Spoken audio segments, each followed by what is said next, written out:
Story time with Mr. Lamada. He will be starting soon. Oh, story time with Mr. Lamada, where all your dreams come true. Oh, he brings to life your favorite stories with a great big smile. You won't leave lonely, won't you start all the reading? I just can't wait to be hearing story time with Mr. Lamada. He will be starting soon. Oh, story time with Mr. Lamada, where all your dreams come true. Oh, he brings to life your favorite stories with a great big smile. You won't leave lonely, won't you start all the reading? I just can't wait to be hearing. Good morning to you and welcome to Story Time. Thank you so much for joining me. Happy Friday to you wherever you're joining us from today. Thank you for being here. Thank you for spending time to share here with Story Time. And of course, today I have a special guest who I'll be bringing on very shortly. And this one is ANICA MROSE RISSI. And trust me, I've been practicing how to say that middle name for a while. But she will be here with us. Thank you so much for joining in. I hope that you're well. Please get comfortable, get cozy, and get ready for another ride. And this time, we're going all the way up to the moon. Yes, love, Sophia on the moon. This one written by ANICA MROSE RISSI and, of course, illustrated by Mika Song. Yes, two powerful names there in children's book literature. So we are honored here today to have this amazing story. Thank you so much for joining me, and I am glad you are here with me. Thank you. As always, please let me know where you're joining in from and who is joining in with you. Thank you for being here. Thank you. Thank you. Oh, awesome. I love it. Good morning to you, Baby Bia and Amanda joining us from Washington. Thank you so much for joining in Seattle. Baby Bia, fast asleep while we're here. We're here to add to that lullaby. Thank you so much for being here. Nate, good to see you here with us as well. Thank you for joining in. Good morning to you. Happy Friday, everyone. You say absolutely true. Absolutely wonderful. Nice to have you here. Thank you so much. Good morning to you, Betty Graydon out in Florida. Welcome to Story Time. Thank you for being here. I hope you enjoy the book we have for you today. And of course, our guest who will be with us here today. Thank you for being here. Good morning to you, Tori Gamble. How are you doing out in Bothell, Washington? Thank you. And you're joining in with Liana. And you say, hope you all have a beautiful weekend. Yes, indeed. Right after this book, I hope you enjoy the weekend. But first of all, we have a story to enjoy together. And today we are reading this one, Love, Sophia on the Moon, by ANICA MROSE RISSI and Mika Song. And we're reading this one with permission of Little Brown for young readers. Thank you so much for joining me today and welcome, welcome, welcome. Good morning to you, Abby. Thank you for joining us out in San Diego. Abby, do let me know who is joining in with you today. But of course, if you're joining in alone, you're still welcome to be here on Story Time with us. In Sacramento, good morning to you. Yes, the state capital. How are you doing today? Say nothing in the capital today. Well, I'm glad you're here. I am glad you're bringing your sunshine here. Thank you so much, Carrie. And of course, Lomani Lee. Always a pleasure seeing you here. Thank you for joining in Story Time. Veronica Nunez. And of course, Simba and Benicio. How are you doing today? Thank you for being here. Good to see you back on Story Time.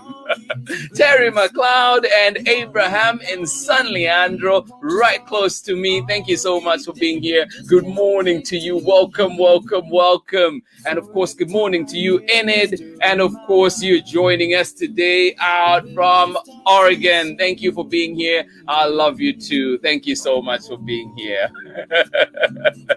Amanda West in Chicago, how are you doing? Sarah and Nathan. Well, let's see, you say in sunny and warm Missouri today. Well, enjoy Missouri. Thank you so much for being here. Sarah and Nathan doing a bit of traveling out there. Amanda West, be safe. Thank you so much for joining in. Desmond in Gilroy, good to see you back. How are you doing? And of course, Jessica Fortino, welcome to Story Time. In Vermont, good morning to you. Burlington, Vermont, how are you doing? Borden and Chrissy, always a pleasure seeing you here. I hope you're ready for this one. I hope the snack is ready for this wonderful story that we have for you today. But yes, we'll be coming back and checking and seeing who else is with us on Story Time this morning.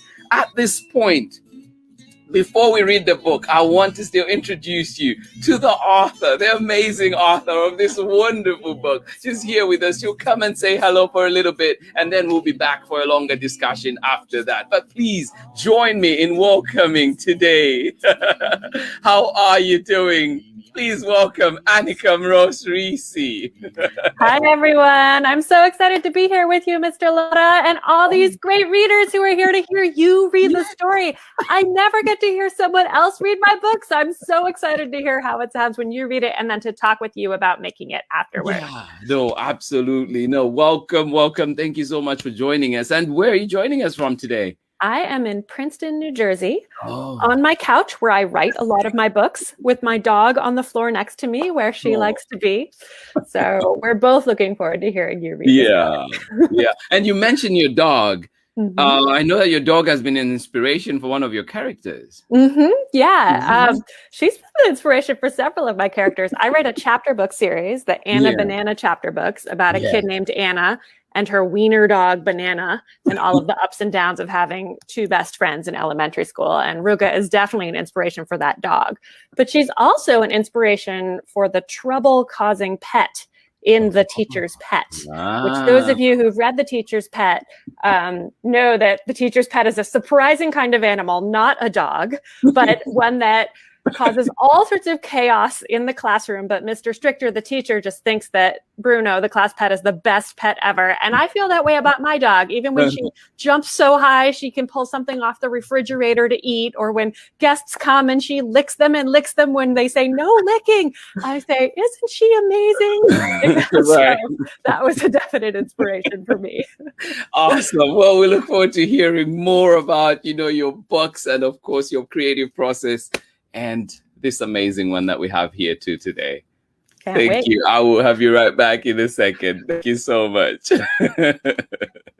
All right. So our guest is here. Yes, that was ANICA MROSE RISSI joining us today. And she is the author of this amazing book, Love, Sophia on the Moon. And of course, it is illustrated by Mika Song, another heavyweight in children's literature. So we're reading this one today with permission of Little Brown for young readers. Thank you for joining me today. And let us get started with our story. I hope you're ready.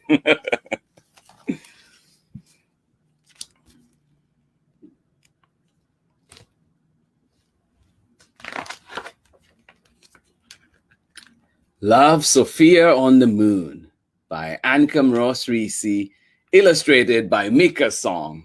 And of course, reading this one with permission of Little Brown for young readers. All right. And a dedication there from ANICA and Mika as well. It says, for Sophia and her mother. And for Mika, she says, to Valerie and her Lola G. All right.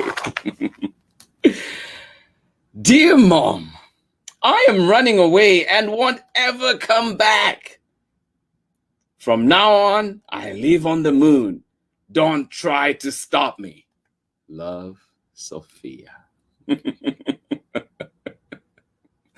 Do you have days like that? Dear Sophia, oh no, that's a shame. I was about to make cookies. Now who will lick the beater? Perhaps Mr. Wubbles will help. Perhaps Mr. Wubbles will help. Have a good trip. Love, Mom.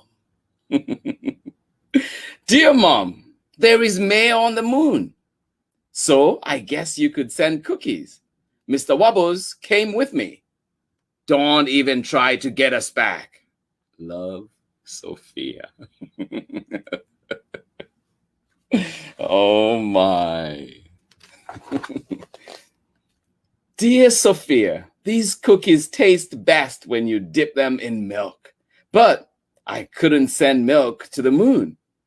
There is milk here though, if you want it. Please tell Mr. Wubbles I will miss him. Love, Mom. Oh, dear Mom, I don't need milk. The cookies are great dunked in moon juice. Mr. Wubbles and our new friend Frogbert agree. We met him while riding moonicones and chasing starfish. There are no timeouts on the moon. We like it here very much.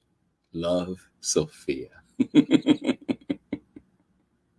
No timeouts sounds like the perfect place. Dear Sophia, since you're not coming home, I will need to find a new use for your bed. If you see any cows jumping over the moon, will you tell them they can sleep here? Love, Mom.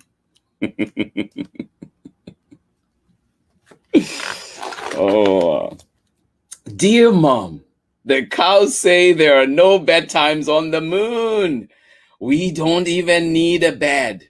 We will stay up all night playing moonball and making messes, and no one will yell if things break.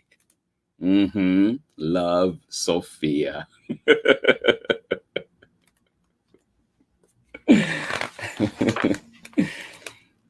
Dear Sophia, good news. I found someone nice to sleep in your bed. His name is Grog, and he came here from the moon. He says he ran away and is never going back because the man on the moon was so mean.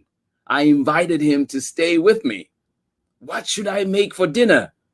I bet he would like spaghetti. I'm glad you're having so much fun. Love, Mom.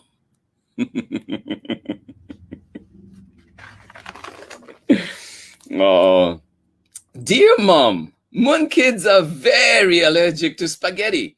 You should serve Grog mud pies and old soggy spinach instead.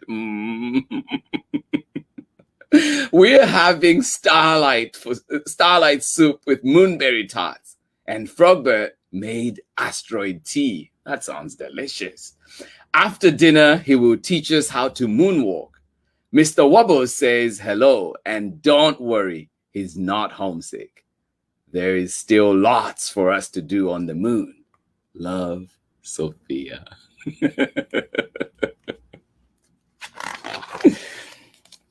Oh, dear Sophia, I told Grog about bedtime, and he's excited to try pajamas and have me read him books. He already picked out the story for tonight. I told him it's your favorite too. If you see Grog's father, could you tell him Grog is safe? I am sure he must be worried, even though he yelled. Love, Mom.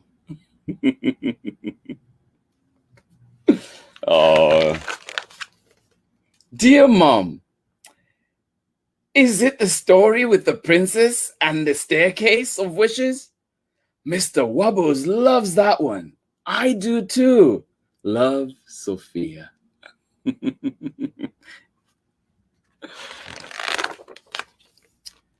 Dear Sophia, yup, that's the one. But it won't be the same without you here to do the voices and tell me what you would wish. I hope you're still making wishes on the moon. Love, Mom. Oh. Dear Mom, Mr. Wobble says he thinks Grog might secretly be moonsick. Maybe you should send him home. I bet the man on the moon would be happy to see him. You could come here too if you want. Love, Sophia. Dear Sophia, Grog likes that idea. So do I. See you at the landing pad at 1:30. Love, Mom. Oh, dear Mom, when you come to the moon, could you please bring a soft blankie? Mr. Wobbles forgot to pack it. Love, Sophia.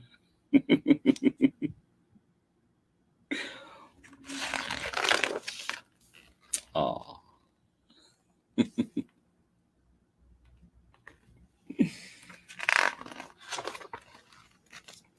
Dear Sophia, even when you're mad, I love you to the moon, and I love you all the way back. Love, Mom. Oh.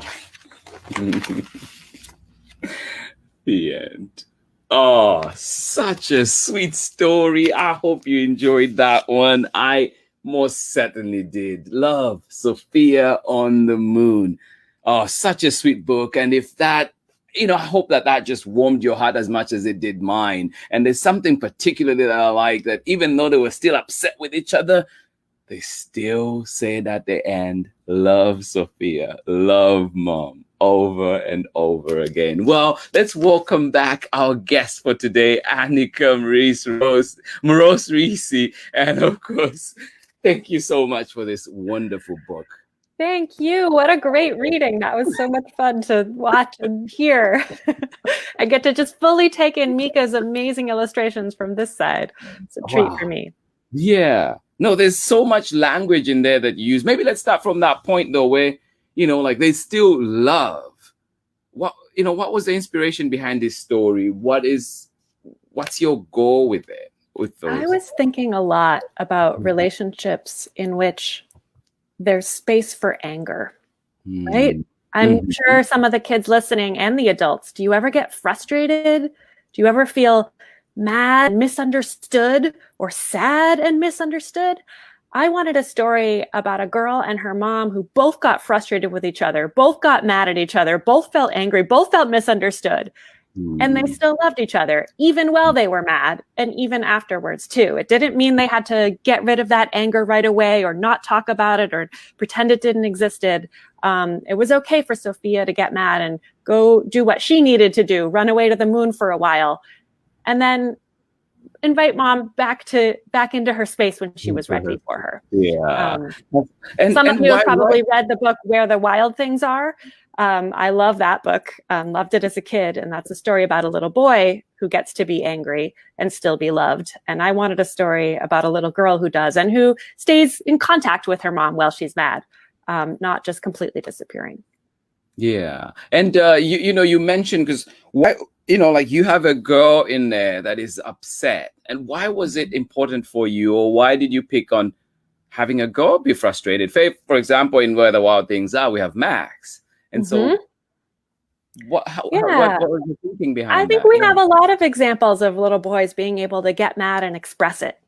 And we don't have as many examples of girls being allowed to get mad and express it. Right. I'm someone who gets mad sometimes. I'm someone who sometimes needs to express that and know that I'll still be loved and accepted, even by the person I'm mad at, let alone my other friends. So finding a way to express that lovingly and without hurting anyone, but letting my feelings be real while I'm feeling them, has been an important thing for me to learn. And so that's something Sophia is allowed to do because her mom makes space for that. Yeah, no, absolutely. And I'm sure everybody who's listening out there too, I hope that, I think that definitely is something that resonates with me. And I appreciate it so much. And when you mentioned that, I was like, oh yeah, this is so true. It's something that is there, but we somehow just kind of don't acknowledge it.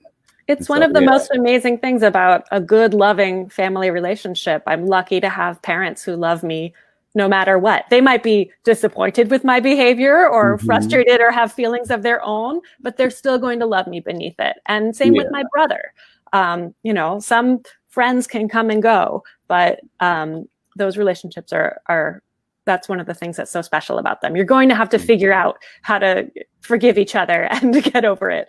But that doesn't mean you don't feel the feelings in the meantime.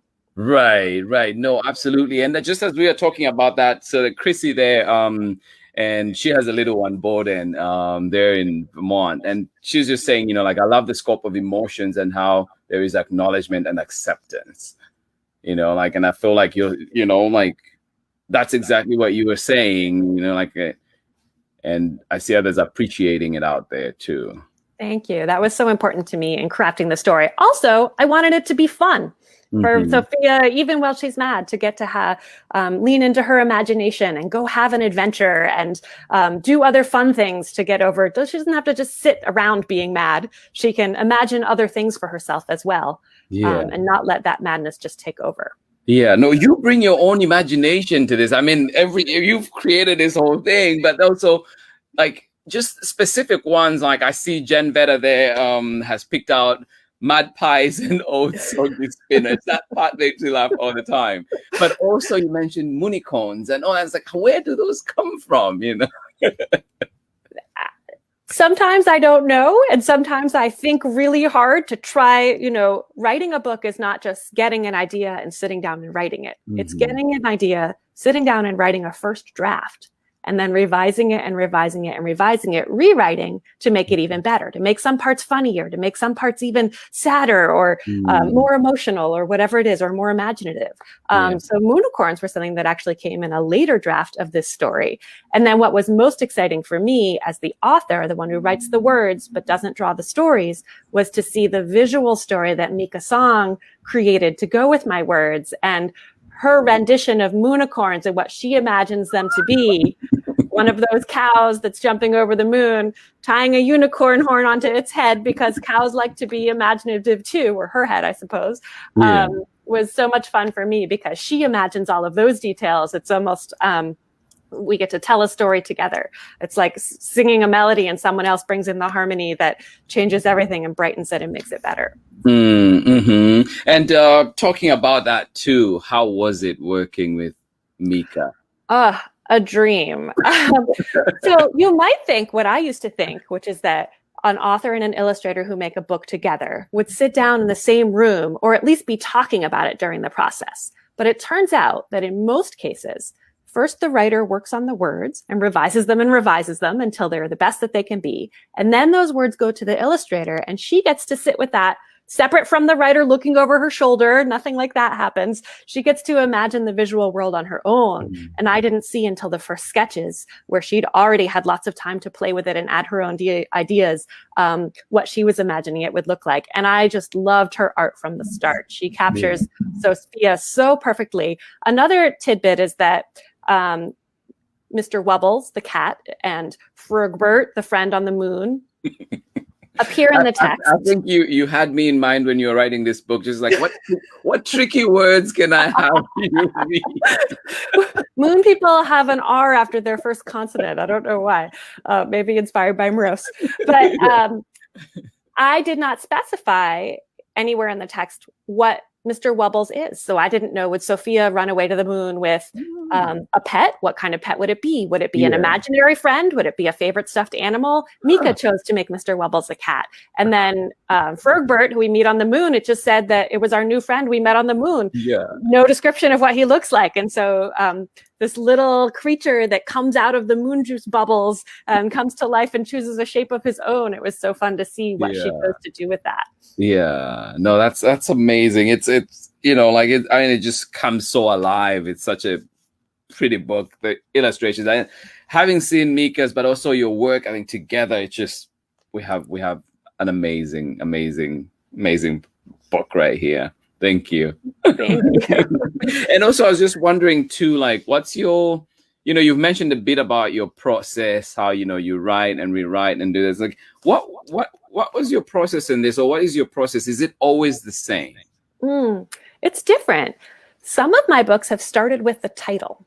the first spark of an idea, because you need some idea to start with. The Teacher's Pet, which is my first picture book, illustrated by Zachariah Ohora. The idea for this started with the title. I was thinking of that phrase, the teacher's pet. I love animals, but I've never gotten to have an animal in a classroom. And I thought, wouldn't it be fun to write a story about an animal in the classroom that is the teacher's pet, the teacher's actual favorite? What if it's causing trouble and the teacher is the only one who can't see what trouble the animal is? So that first idea came from the title. And then I brainstormed, well, what would the pet be doing that's such trouble? How would the teacher be reacting? How would the kids be reacting? What are they going to do to try to convince the teacher that the pet is trouble if they can't see? And I write down lots and lots of ideas and lots of drafts. And then I go through and I choose the things that amuse me the most. Because when I'm writing a story, I might be lucky that it gets published and illustrated and other people get to read it and share it on Storytime with Mr. Lamada. But sometimes I write a story and it's only ends up being to amuse myself. Writers still get rejected even after they're published. Or sometimes I don't get it to a state that I feel is ready to share with readers. So I am my first reader. So I need to first amuse myself. So I go through and I find the things that are most interesting to me as a reader, and then I try to make them even more interesting to me. Yeah. So that's a lot of how my process starts. With Love, Sophia on the Moon, I didn't start with the title. I started with the idea of a girl writing letters when she's run away. And so where does she run away to? Why did she run away? Who's she writing the letters to? Do they write back? It all came from there. Thinking of an initial idea, asking myself questions about it, coming up with answers to those questions, and then choosing the ones that were most fun to me. Yeah, no, that's amazing. And just, like you mentioned that process too, like what encouragement do you have for, aspiring authors out there and people who are interested in producing books and just thinking like, even at your stage where you've produced so much, like people know, but you still are getting, feedback and still getting even rejected. And how is that? How do you deal with that? How do you process that? Absolutely. Well, first, the goal has to be to create a story that I love and I'm proud of, no matter what happens with it. So finding that joy in the work. For writers of all ages is important. I always tell kids when I go visit their schools and talk to them about writing that whenever I'm writing something, whether it's something I want to write or have to write, like an assignment, I try to find something really interesting to me to put in it. So often that's an animal because I love animals. So if I can work an animal into that assignment, I will have more fun writing it. Right, and why write something I'm not having fun with? And also, why write something that I, the author, am not having fun with? Why would a reader want to read that? Right. So read a lot. Think about what you love in a story, what excites you, what makes you want to keep turning the pages. And think about how you can incorporate those things in your own work. Do you love long descriptions or do you skip over those? Do you like books with strong emotions or do you prefer action? Or do you want those two things combined, emotions and action, right? I will always pick up a book with an animal in it because I love animals. So I put animals in almost all of my books. Things like that. That's how I would say to start as a writer is to read and read and read and pay attention to what you love. Yeah. What's the longest that it's taken you to go through the process of maybe saying, okay, this is a draft that I can finally put out? And what frustrations may have been there? How did you overcome them? Just thinking about. Oh, goodness. I have a book I'm still working on that I started working on in 2014. But it's still not ready yet. So that's 7 years. I'll do the math for you. And I've done many drafts of, and I'll put it away for a while and then come back so I can see it with fresher eyes and fix the things I can, but it's still not quite ready yet. Love, Sophia and the Moon was lucky. The first draft came out pretty completely in a weekend. And then I played with it to make it better. But most of my picture books take longer. I've mentioned The Teacher's Pet. This one took about 3 months before I found the voice of the characters, who was going to be speaking to me and how. And then from there, to work on it more for a few more months. Watch Out for Wolf. I had a pretty good version of the idea of this book introduces the 5 little piggies from This Little Piggy Went to Market, This Little Piggy Stayed Home. And it says, what if those piggies met the wolf from the story of the 3 little pigs and the big bad. So I had that idea from the start, and it took me a couple of months to really find out what would happen exactly. So usually I play with an idea for a while before I'm done with it. And my older books take longer. I also write books for teenagers and adults. Always Forever Maybe, I took about 5 years working on it on and off while writing other things. Nobody Knows But You took about a year. And I have a book of scary stories coming out this summer. So people are able to see. If you don't mind showing those again. Sure. It's called Hide and Don't Seek and Other Very Scary Stories. It's 20 original creepy tales, some a little bit funny, some hide under the covers terrifying. And that took me about 3 weeks for each of the 20 stories of coming up with the idea, writing a draft, improving it to make it better. And my Anna Banana books, I spent about 2.5 years on the first one, but then I knew the characters and the relationships and the sounds of the stories and how they're paced. And I spend about anywhere from 2 to 3 months on the first drafts of the later ones. So. Wow, no, that's so awesome. And then how long did it take you for this one? So the first draft came in a weekend of just inspiration and fun. Having the two characters get to write back and forth to each other was a great format for me because it kept things moving. Each one had to then respond to something. And one thing I'm always asking myself when I'm writing a story is, what is the character responding to? What's making them act the way they do? And they kept having each other to react to, which helped it go faster for me. And then I worked on it for another month myself. And then I worked on it for a while again with my editor. Those of you in school who write stories in school sometimes, if you ever show them to your teacher and get feedback, or show them to another kid and they tell you what they liked or what they didn't like so much, or what was confusing, or which sentences didn't make sense. I have someone who does that with my writing too, whose job it is to give that kind of feedback to writers before their book is published. My editor, Rotam, gave me great feedback on this. It's because of her that we have moonicorns in the book, actually. She didn't like the sentence that was there before. She didn't think it was as funny as I thought it was. So we replaced it with the moonicorns and starfish, and that changed the whole book. The whole book. Wow. No, that's amazing. And it's so interesting to just hear that, you have a team that comes in and helps with that. So wonderful to hear. But also, like before we go on to my other question, like just this, I thought too, from Amanda, she's saying, we've been working with our 3-year-old when she's mad, and it's okay to feel that it's way. It's okay to feel mad and to say why you're mad. One of the things I like about Love, Sophia is that Sophia gets to express her anger and hint at some of the reasons for it in her letters. Sometimes when I'm mad, I don't even know how to express what I'm feeling or why. Sometimes I don't even know why I'm mad. Maybe I need a nap or a snack and it's just making me mad at everything. Or maybe something really specific hurt my feelings and it's hard to pinpoint that. And sometimes when I'm mad, I know taking a minute to sit down and write a letter about it can help, even if it's a letter I'm not going to send to the person I'm mad at, or to myself, to say, I feel this way. Give it a moment to feel that way. It's okay to feel that. No, you had mentioned using that, and I think it's a great idea to just really have that buffer, like you had mentioned, to have that buffer between you and the person or the situation that is causing it, or whatever it is, if we don't even realize what it is in that moment. I appreciate that. And then too, like Ingrid there, she's in Argentina, actually. She's saying, Happy Friday is such a sweet story. So hard to express my feelings as a child. And I feel like this is one of those things that this could be a great conversation starter too, letting kids know and that it's okay. We will have these ranging emotions.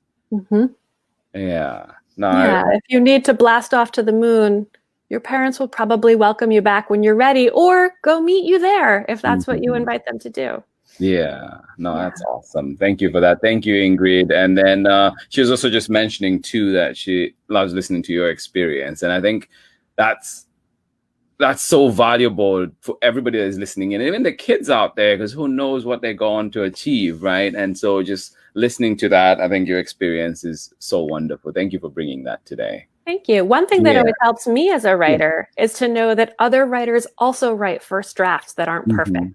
that also work hard on a story that they've worked on it and they've worked on it and it's not ready yet. It still needs something else. Some of the writers I admire most, I've heard them talk about, you know, their first drafts and their struggles and knowing that writing is hard for everyone, even professional writers at some point in the process. So you find the fun and hope to lean into that. But just because it's hard sometimes or not coming out as perfect on the page as it was in your head doesn't mean you're a bad writer. It means you're a writer. And this is your draft that you're going to improve later. And that's part of the process. Yeah. And, you know, ANICA, one of the things that I always come across as you're mentioning that is like, there's the process of planting seeds. And, you know, like you've given that, you've dropped that piece of advice and, you know, like it lands somewhere and you're hoping that it's, you know, it's fertile and it'll grow. We might not see it. We might not be there to experience it. But then, you know, like I was just thinking as I saw this too from Lomani Lee and Carrie and, you know, like it's just say, she's asking if writing books is your job. And like, you know, I'm sure that question is directed at me, but like for you too, because for a student or for little kids at times, they might say, well, you wrote this book. And it might just be maybe you wrote this book and that's it, but you have another job. So is this your job and how, you know, like... Writing, I'm very lucky that right now writing is my full-time job. I've been lucky to have a lot of books that I'm writing. And I also sometimes get paid to talk about writing with adult writers or kid writers or things like that. So that's a related part of my job. But when I wrote my first 5 books, I was working full-time at another job. And a lot of writers have a second job, especially if they don't also have a partner with a full-time salary or things like that. It's an unpredictable income. So yes, writing is my job, but I have had lots of other jobs in my life too, including working with writers as an editor, including working in a cheese shop or as a weaver's apprentice or as a waitress. I've done a lot of things in my life. And another thing I think is important for kids to know, you get asked so often, what do you want to be when you grow up? You can have multiple answers to that. And the answer can change even as you're an adult. I've had more than one job in my life. I love doing this one right now. Yeah, that's awesome. And, you know, like high praise from Lomani Lee there. She's saying, this is the best story so far on Mr. Matters. Thank you. Somebody read it very well. So it got a little boost there. Oh my goodness, Lomani Lee, great to hear from you. I love it. Oh, there you go. You know, like this is the joy that you bring. I don't know, you know, like I'm sure as you do visits and stuff, you get to enjoy that and see some of that joy that you bring. But when I see things like this, you know, like just some, you know, like squealed with happiness, like you're doing that, you know, like what a great job to have. It's the best job. And talking with kids in person or virtually, where we get to interact, it's really one of the joys for me of it and the inspirations of it is that I'm talking to fellow creators. Every kid, I bet, kids out there, raise your hand if you also make up stories. Raise your hand if you also like to draw. I bet every single one of you raised your hand because kids are creators too. And so we're talking creator to creator when we talk to each other. And that's always inspiring to me. Oh, that's awesome. And maybe the sequel.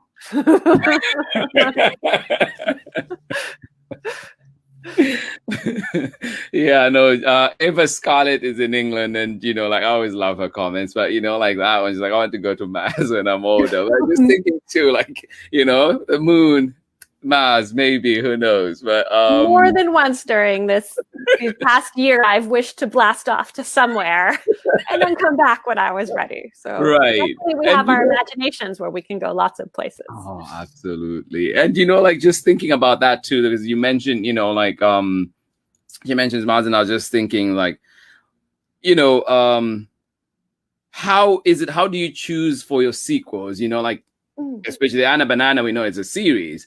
Like, at what point do you say this is going to be a series? Or at what point did that come to you? I wrote the first book in the Anna Banana series, which is Anna, Banana, and the Friendship Split. So you can perhaps tell from that story that it's about a fight with a friend, a friendship split. I wrote that book just with this book in mind. And the decision to make it a series was actually the publisher's decision. They said, yes, we would like to buy this book. And can you write 3 more? So then I had to come up with ideas for further books about those characters, which luckily I already loved those characters and had some ideas for. And then they said, how about 4 more? Because readers bought the first 4 books. That's how, a lot of how that kind of decision gets made, is that the company that publishes the book sees if there's demand from readers, and they decide what becomes a series. Yeah, no, that's amazing. And that's another insight into the process, because, you know, like at what point does that become... Because sometimes you just think, oh, this is a series. Maybe they had decided. How did that come about? But yeah. Yep. And some authors start with the intention of writing a series, and that's what they're proposed to the publisher, or that they publish on their own. Yeah. But I was just focusing on the one book and that the conflict in there. But then I was very happy to return to the Friends and explore what else happened after that. So I was lucky to get to do that. Awesome. Well, I have one more from Chris. She's saying, just like, I love when adults acknowledge that you can do multiple things when you grow up, kids and adults. And I feel like, because there is this thing at times where it's like, if somebody says, oh, I'm switching jobs or this, there's this kind of like, oh, what are you doing? But I love that you're bringing that. And, you know, like, it's such an important thing.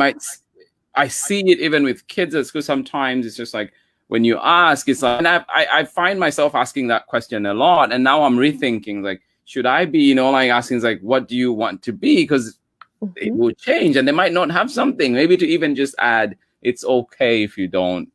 Things will. I've been through different careers myself. So yeah. I was 36 years old when my first book got published. Wow. Who knows what I'll be doing when I'm 56. And I know other people who've been 56 or older when their first book is published. It's never too late to start doing something that interests you. Yeah. See where it leads. Or to write to not publish. You can be someone who loves to make up stories and do that and share them with your friends and share them with your family and get the joy from that too. Everything that you love to do doesn't have to be a career. I love to make little animals out of felt. And when people see them, they say, you should sell those. And I say, no way. I don't want it to be my job. It's what I'm doing for fun.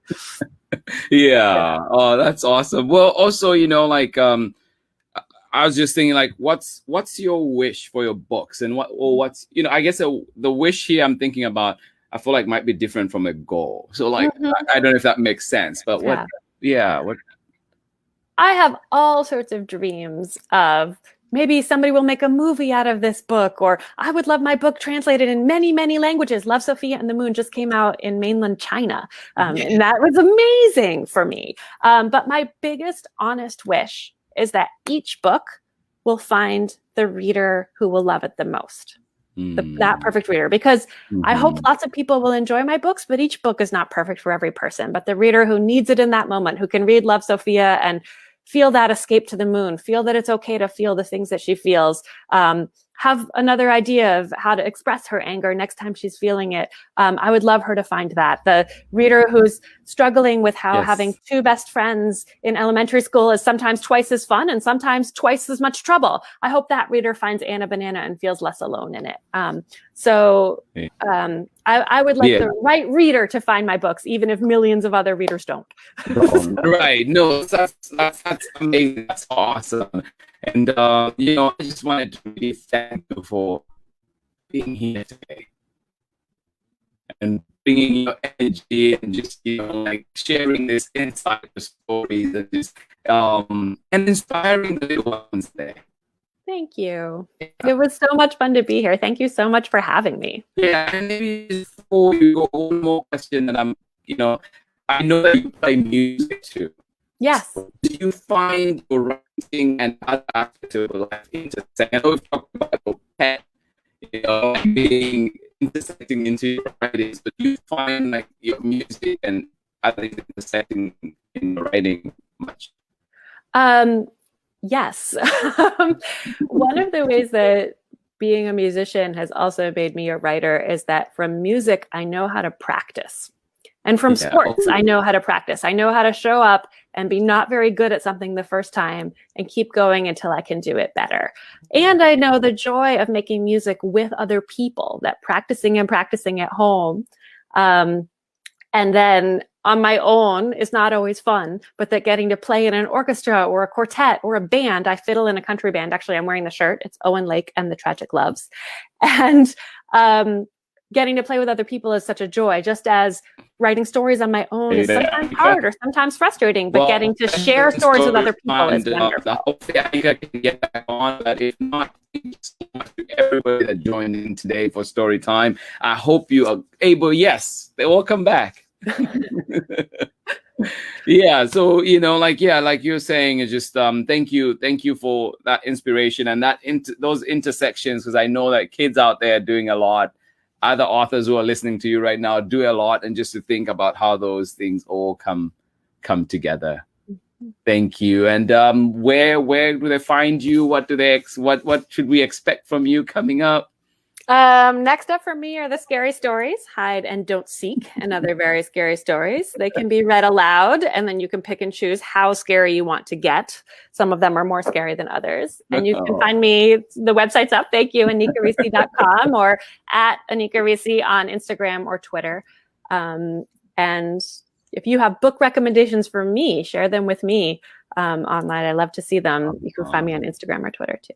Oh, thank you so much. No, this has been such an honor, such a wonderful time. Thank you for being here. What a joy. Thank you. I love the energy you bring to every reading you do, and it was such a treat to see you read a book of mine. So thank you for having me. And thank you for everyone who joined us today. Yes. It was fun to get to talk about stories with you. Yeah, no, you have so much, like you can just see so many great messages out there, just people appreciating. And I think this one for me stands out today because that squealing for joy, just I think for happiness, just really resonates with how this book has made me feel. And so I thought I should share that. Yeah.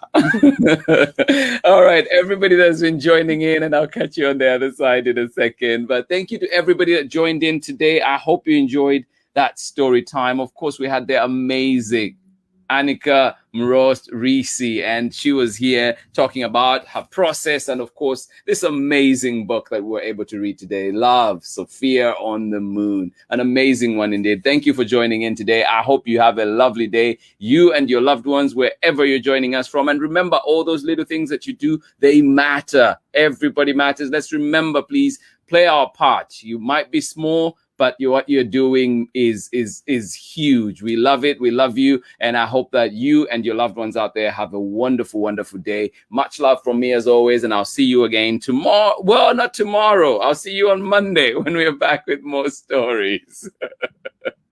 I'll see you when we're back with more stories on Monday. Have a good one wherever you are. Thank you so much for being here. Bye-bye. Read me all of the stories. Some with people who look like me, others very different from the way that I look and think. Read me all of your stories. Read me all of your stories. Some stories from far away, others right here in my neighborhood. Read me all of your stories. Read me all of your stories. Some with people who look like me, others very different from the way that I look and think. Read me all of your stories. Read me all of your stories. Some stories from far away, others right here in my neighborhood. Story time. Ooh. Story time. Story time with Mr. Lamada. He will be starting soon.